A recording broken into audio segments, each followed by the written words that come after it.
Hello, friends, and welcome back to VCTA Ministry.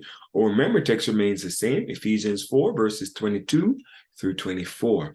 You were taught, with regards to your former way of life, to put off your old self, which is being corrupted by its deceitful desires, to be made new in the attitude of your minds, and to put on the new self, created to be like God in true righteousness and holiness. Let us pray. Lord God, our Father, we are here only because of your grace. Lord, we're thankful, we're grateful. We're so joyous within, deep within, to know that you're still on our side, though wretched we be. Thank you. We love you. In Jesus' name, amen. Now, as I said before, I'm glad you're here. Today, we'll be talking about unity building, grace-filled speech. Unity building. Now, Paul, the apostle of Christ, he banishes anger and angry speeches. His words, actually, in Ephesians 4:26, provides no permission to exercise anger within the congregation. Rather, Paul concedes the possibility of anger while limiting its expression with the sense, should you be angry? This is what he said, should you be angry? Because we will get angry, right? But he said, should you be angry, do not allow it to bear fruit in its full-blown sin. Don't let it get overboard. But don't touch that button. We will be right back.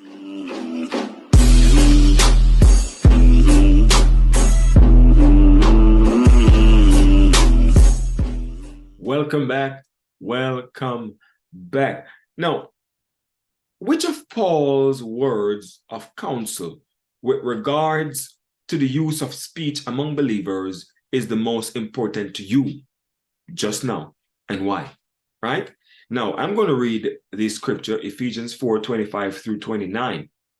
It says, therefore, putting away lying, let each of you, or each of us, let me put that there because I'm included. Let each of us speak truth with our neighbor, for we are members of one another. Be angry, here it is, and do not sin. Do not let the sun go down on your wrath. And this is good teaching. Amen. Nor give place to the devil. Let him who stole steal no longer, but rather let him labor.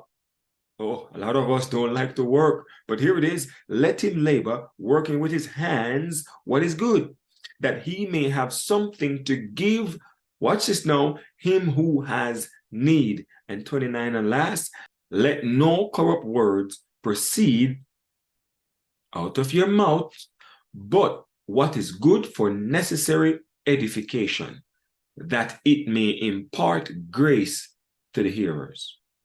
Friends, which out of this you gravitate to?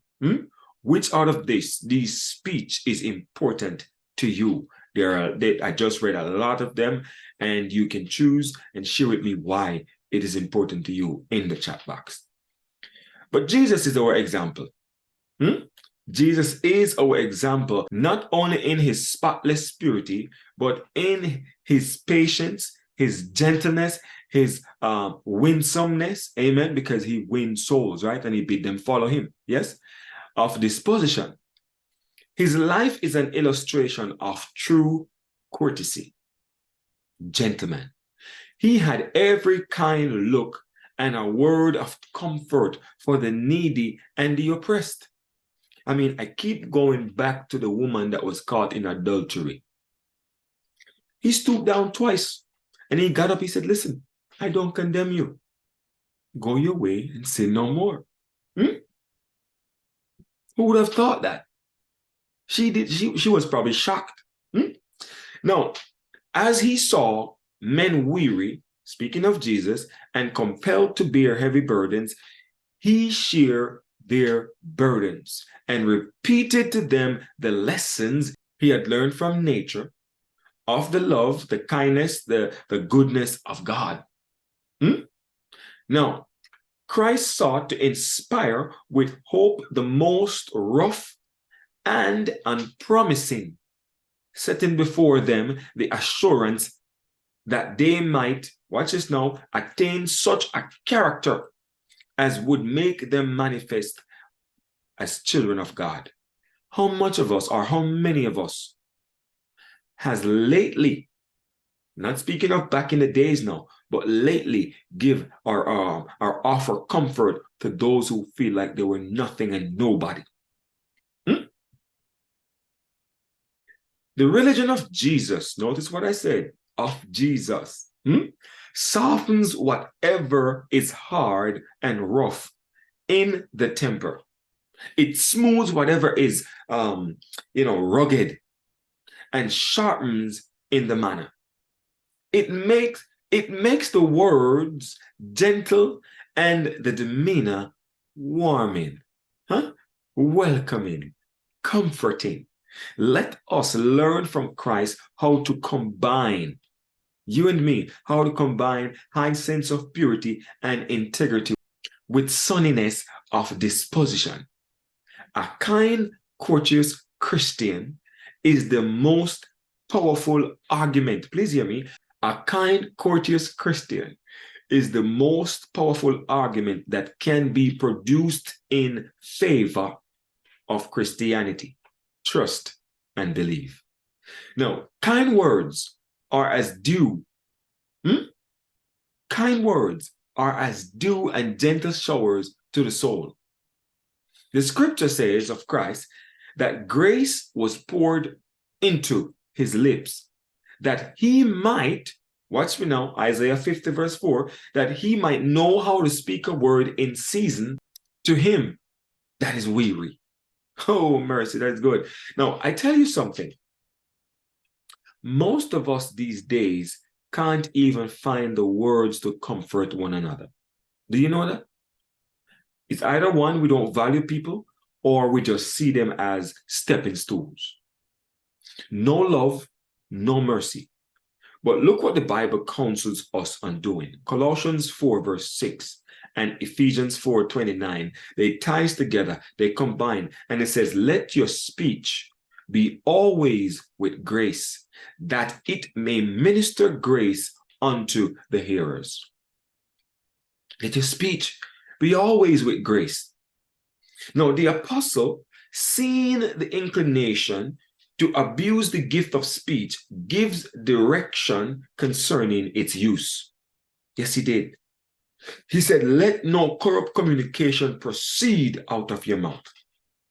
Some of us, all we want to do is sit and su and say who say and she say and just rip each other apart.